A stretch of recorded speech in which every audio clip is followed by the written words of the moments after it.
Hello students, this is CA Yashoda Sharma from My Future Academy, and today we will be continuing with the chapter number 6, tissue. Previous video में हमने देखा था what is cell, what is tissue. Cells सबसे smallest identical structure and tissue is a group of similar in structure and function cell. ऐसे cell जो structure और function में similar होते हैं उनके group से बनाता है tissue. फिर हमने देखा था दो टाइप के tissues, plant tissue, animal tissue. आज जो हम डिटेल में पढ़ने वाले हैं वो है plant tissue.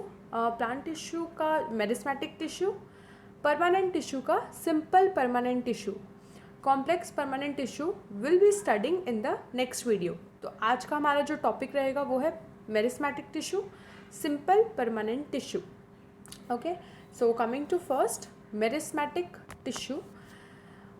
Meristematic tissue first of all is responsible for growth.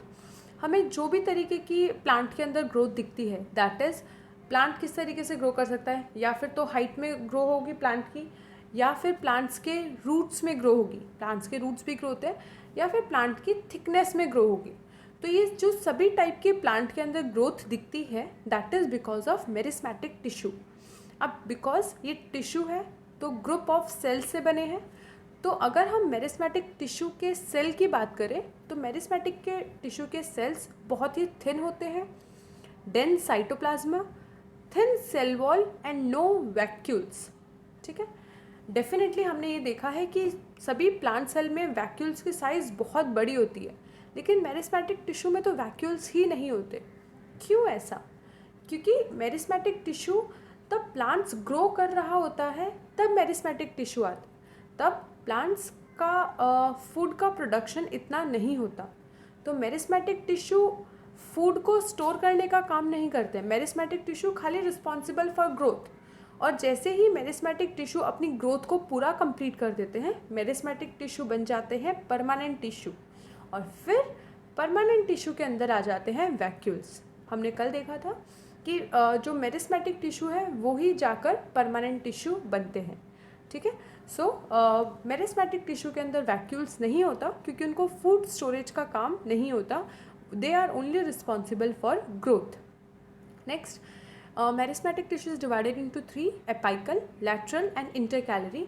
Apical meristematic tissue is present at the stem, जो शूट की टिप होती है, और रूट्स वहाँ पर प्रेजेंट होते हैं क्योंकि वो हाइट को इंक्रीज करते हैं. Lateral meristematic tissue is responsible for the increase in girth, thickness, मोटाई बढ़ाने में हेल्प करते हैं प्लांट की. And intercalary meristematic is located near nodes, जहाँ से एक और स्टेम निकलती है. ठीक है, ये हमने डिस्कस कर लिया था. इन तीनों का इतना ही तुम्हारी टेक्स्ट बुक्स में है तो हम इतना ही देखेंगे. Coming to next is permanent tissue. ये परमानेंट टिश्यू है, simple permanent tissue. Complex permanent tissue will be discussing in the next video. So simple permanent tissue is divided into 3: parenchyma, collenchyma, scalenchyma. अब ये जो permanent tissue है वो क्या है? Meristematic tissue ही आगे जाकर परमानेंट टिश्यू बन जाते हैं. तो अब प्लांट को यहाँ पर इस स्टेज पर ग्रोथ की काम नहीं है, अलग फंक्शंस परफॉर्म करने का काम करते हैं. तो पेरेन्काइमा, कॉलेन्काइमा और स्कैलेन्काइमा तीनों का अलग अलग फंक्शंस है जो कि हम देखते हैं. और तुम्हारी बुक्स में ऐसे डिफ्रेंशिएट करके नहीं दिया हुआ है, लेकिन डिफ्रेंशिएट करके अगर ये चीज़ लर्न करोगे तो बहुत ही इजीली लर्न हो जाएगा और लॉन्ग टर्म तक लर्न रहेगा. ठीक है, तो सबसे पहले हम फंक्शन देखते हैं. पेरेन्काइमा का फंक्शन है storage of food. Meristematic tissue storage नहीं करता था, लेकिन अब पेरेन्काइमा क्या करता है? स्टोरेज ऑफ फूड और मैकेनिकल सपोर्ट प्रोवाइड करता है प्लांट को. कॉलेन्काइमा प्लांट को फ्लेक्सिबिलिटी प्रोवाइड करता है, साथ ही में मैकेनिकल सपोर्ट भी प्रोवाइड करता है. अब किस तरीके की फ्लेक्सिबिलिटी? देखो, ये जो एरिया है जहाँ से लीव्स निकलती है, ये वाला एरिया, ये जो हम यहाँ पर देख रहे हैं, ये एरिया कभी भी हम लीव्स लेंगे और उसको इस तरीके से अगर हम तोड़ने की कोशिश करेंगे तो लीव्स का वो पार्ट, स्टॉक जिसको हम बोलते हैं, वो कभी टूटता नहीं है. ऐसे मुड़ जाएगा लेकिन वो टूटता नहीं है. क्यों? क्योंकि उसमें एक वाइटिश कलर के टिश्यूज़ प्रेजेंट रहते हैं जिनको बोलते हैं कॉलेन्काइमा. और कॉलेन्काइमा फ्लेक्सिबिलिटी प्रोवाइड करते हैं. जैसे कि अगर हम पेंसिल लें तो पेंसिल को अगर हम तोड़ेंगे तो टूट जाएगी, लेकिन अगर हम रबड़ लें, जो हम लगाते हैं रबर, अगर वो हम ले तो उसको अगर हम तोड़ने की कोशिश करेंगे तो वो टूटेगा नहीं, मुड़ जाएगा लेकिन टूटता नहीं है। सेम वैसे ही प्लांट्स के अंदर भी फ्लेक्सिबिलिटी प्रोवाइड करते हैं कॉलेनकाइमा, जो कि प्लांट की लीव्स को टूटने से बचाती है। ठीक है, coming to third is sclerenchyma, जो कि प्लांट को stiffness that is rigidity provide करती है, टफ, जैसे जिसको हम टफनेस बोलते हैं। तो जो ये है वो प्रेजेंट रहते हैं सीड कोट और कोकोनट हस्क। जो सीड है, सीड का आउटर कवरिंग बहुत हार्ड रहती है, क्यों? क्योंकि उसमें स्क्लेरेनकाइमा प्रेजेंट रहते हैं। और जो कोकोनट का जो बाहर का हस्क होता है वो भी बहुत स्टिफ होता है बिकॉज ऑफ स्क्लेरेनकाइमा। तो एक चीज़ तो हमने यहाँ पे देख लिया कि तीनों का basic function, parenchyma storage of food करता है, कॉलेनकाइमा फ्लेक्सिबिलिटी प्रोवाइड करता है और स्क्लेरेनकाइमा स्टिफनेस प्रोवाइड करता है। Second is cellular space. अब क्योंकि पैरेन्काइमा को स्टोरेज करना होता है, फूड का स्टोरेज करना होता है, तो उसको इंटर सेल्यूलर स्पेस ज़्यादा चाहिए होती है ताकि स्टोरेज अच्छे से हो सके। तो पैरेन्काइमा में लार्ज इंटर सेल्यूलर स्पेस होता है, सेल्स के बीच का स्पेस बहुत ज़्यादा होता है। कॉलेनकाइमा में ना बहुत ज़्यादा होता है ना कम होता है, क्योंकि उनको फ्लेक्सिबिलिटी प्रोवाइड करनी होती है। और स्क्लेरेनकाइमा में इंटर सेल्यूलर स्पेस बिल्कुल भी नहीं होता। जितना ज़्यादा स्पेस कम होगा उतना ज़्यादा कोई सब्सटेंस स्टिफ होगा।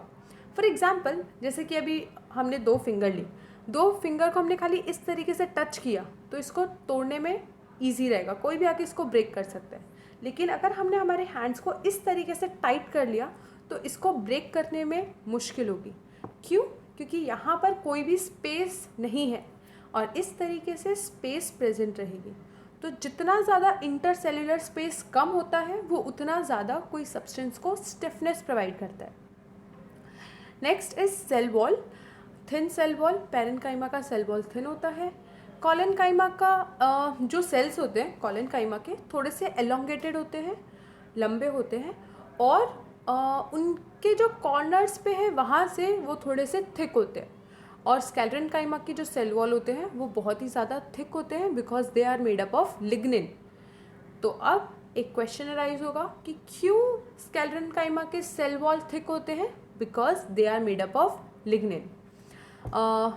पैरेन्काइमा के सेल्स लिविंग होते हैं, कॉलेनकाइमा के भी लिविंग होते हैं, लेकिन स्क्लेरेनकाइमा के सेल्स डेड होते हैं। ठीक है, डेड सेल्स होते हैं जिसकी वजह से वो इतना ज़्यादा स्टिफ होते हैं। तो हमें पता चल गया कि पैरेन्काइमा, कॉलेनकाइमा और स्क्लेरेनकाइमा का क्या फंक्शन है।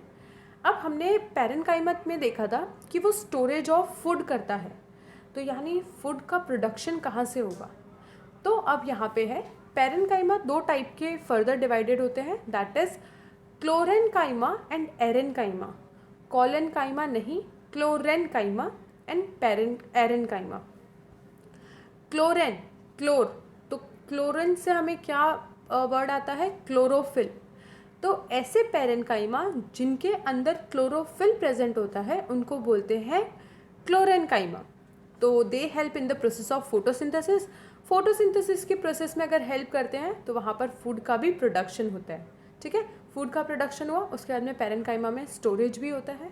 तो ऐसे पैरेन्काइमा जिनके अंदर क्लोरोफिल रहता है, जो फोटोसिंथेसिस में हेल्प करते हैं, उनको बोलते हैं क्लोरेनकाइमा।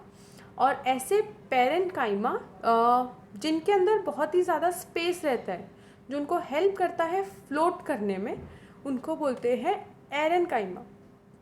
ठीक है, ये जनरली एक्वाटिक प्लांट्स के अंदर रहता है, क्योंकि एक्वाटिक प्लांट्स हमने देखा यूजुअली फ्लोट करते हैं। तो वो क्यों फ्लोट करते हैं? Because of aerenchyma tissue. Aerenchyma tissue, aerenchyma जो टिश्यू है उनके अंदर स्पेस प्रेजेंट रहती है जो कि एक प्लांट को फ्लोट करने में हेल्प करता है। ठीक है, सो यहाँ तक ये जो टॉपिक है वो अपने एक बार टेक्स्ट बुक्स में से भी रीड कर लेना। ये सारे पॉइंट्स, ये तीनों डिफरेंसेस को लर्न करना। And tomorrow will be completing this plant tissue, that is complex tissue, xylem and phloem, and will start animal tissue.